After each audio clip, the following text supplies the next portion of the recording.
Hey there, I'm Lee from Play Guitar Academy. I help frustrated guitar players get back to getting better at the guitar. Today I'm going to talk about the tools you need to be able to play fills that go between chords. If you don't know how to play scales or melodies and licks over chords, there's a big statement to start this off. You're not going to be able to play in between the chords. Why is that? Why is it that if you don't know how to play scales, melodies, licks over chords, you'll have a trouble with that? Because even if you're not hearing a chord, guess what? It's still there. You say, what? What is that? What do you mean it's still there? It's still there. It's assumed. The chord is assumed. Even though you may not be hearing it, it mentally, the listener is still where you were before. The harmony that's established is assumed because it's the last thing that was heard, or it was the last progression that was repeated. So even if it cuts off and there's nothing there with something else to replace it, you're still in that frame of mind. So until you establish something different, something with new chords or an implied chord with your melody, that is what you're working with. So the way you play fills isn't that different than how you play over a chord progression, just jamming. The purpose is different. And that's what we're going to get into today. What are the tools we need to play fills between chords? We have to know how chords and scales work together. And that takes us back to one of my favorite sayings early on in the podcast. What came first, the chicken or the egg? Answer that question. What came first? Well, there's no answer to that question. You can go either way. But in music, there is an answer. There is something that comes first, and that's the scale. The scale comes first. It's our bottom line. Everything else comes from that.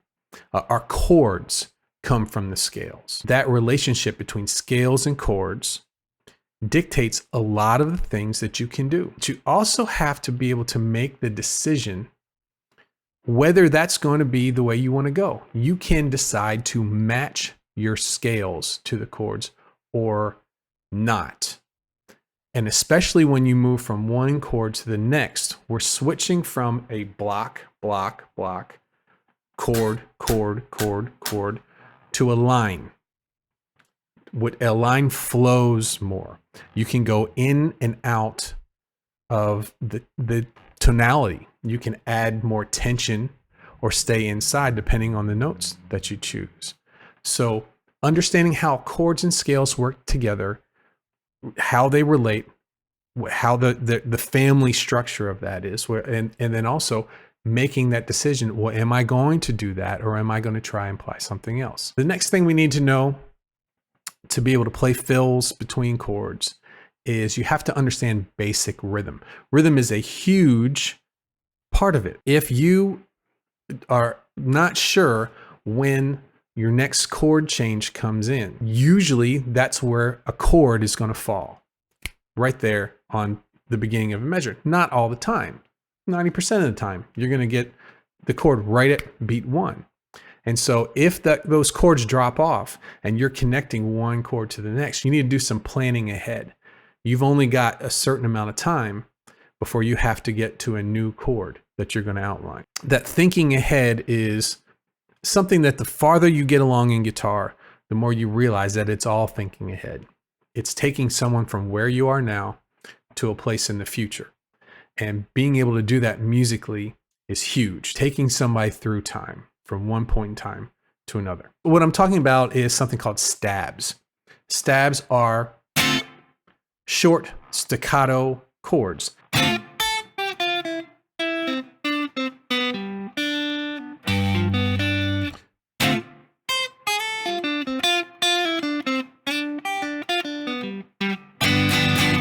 Think of it as a horn line. If you ever listen to a band that has a horn line, you don't see the horn, the trumpet players and the trombone players just playing constantly all the time, like a bed of music, like a keyboard would have a huge long chord. They hit short stabs. They probably run out of breath at some point. You hit that chord just like a horn player would, and then you have open space. So you've made the initial statement of what the harmony is. And then you have a line that you have to take through time to a new place. Okay? Now the easy way is if you're playing two chords that are in the same key. You've got your scale. And taking that scale from one place to the other works sometimes and sometimes not. Sometimes it just sounds like you're running up and down a scale. And I think that's where people get the most frustrated with this.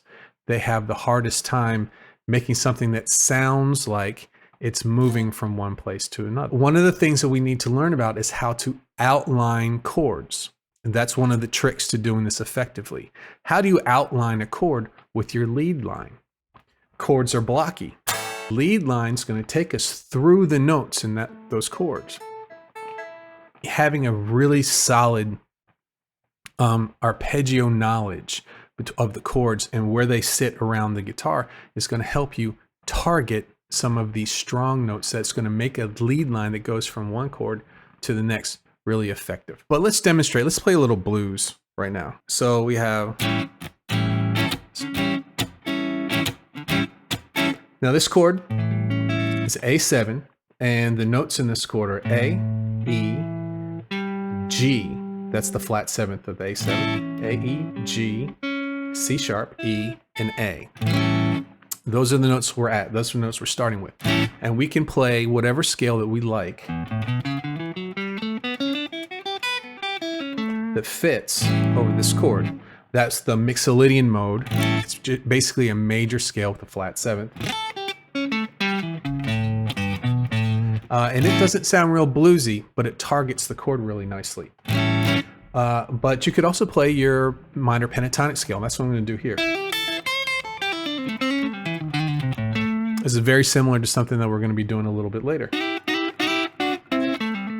And if I know that I'm on an A7th chord, and I can play my licks, my A licks, but I want them to take us in time from the A7 to the next chord. And our next chord is going to be, I'm going to play a D9 chord.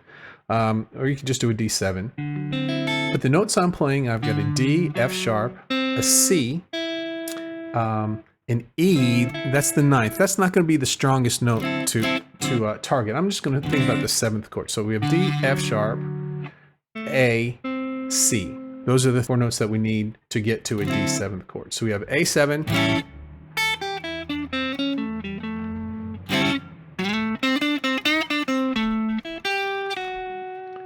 now what I did was I knew that this F sharp was one of the notes I needed in the D7th chord. And I know that in my minor pentatonic scale, the G note is a half step away from the 3rd, which is a very strong note in the next chord. So I targeted that note. I made sure that the note right before that D chord was going to come in, I was very close to the 3rd of the D7th chord, which is F sharp. So I went up, I did a blues lick, and then I worked my way back up on the blues lick to that G, and that's a very strong resolving sound, the G going to the F sharp. But the C note is a really nice one too. That's the 7th of D. That's another one of the arpeggio tones. And I'm going to set that up in another way that you can work your way into the new chord, and that is from D, C sharp, C. So I know that my note that I want to play, the 7th of my D7 chord, is a C. And I've got the D in my minor pentatonic scale. I went chromatically outside. We talked about when to play in the scale and when you might not want to play. This really nicely, the D to C sharp to C, takes your ear, oh, okay, there's something going on. There's a little bit of tension there, and it resolves to a very strong note. Hey there, thanks a lot for watching my videos. I hope you got a lot out of it. Hope you learned a whole bunch about connecting chords with your lead lines. I have a free gift for you, and that's over at playguitaracademy.com/fills. And that's basically the tabs for all the 3 examples that I had for you this week. Thanks so much again. Please like and subscribe, and check out the other videos in this series.